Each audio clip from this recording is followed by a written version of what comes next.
মানুষ হয়ে জন্মানোর চেয়ে তোমার বুকের একটি দীর্ঘশ্বাস হয়ে জন্মালে অনেক বেশি সুখ হতো। অন্তত তোমার হৃদয়ের সবটুকু উত্তাপ পাওয়া যেত। মহাদেব সাহা। আজ বুধবার ২৯শে এপ্রিল ২০২৬ খ্রিস্টাব্দ।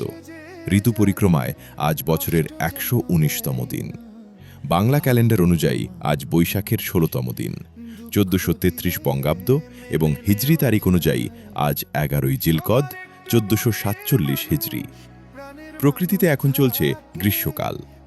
গ্রীষ্মের প্রকৃতি যেমন প্রখর, দাহ শেষে নতুনের আবাহনে জেগে ওঠে, আপনার জীবন থেকেও তেমনি সকল গ্লানি আর বিষাদ ধুলোবালির মতো উড়ে যাক।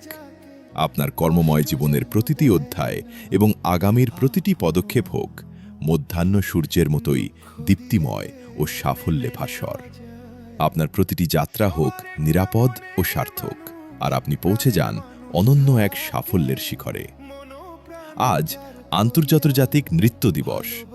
ভারতের বিখ্যাত চিত্রশিল্পী রাজা রবি বর্মা এবং ব্রিটিশ বিরোধী আন্দোলনের একজন প্রখ্যাত বিপ্লবী নেতা এবং বামপন্থী রাজনীতিবিদ রবি নিয়োগী এর শুভ জন্মদিন। শুভ হোক আজকের দিন, শুভ হোক সারাদিন। সকলকে ধন্যবাদ।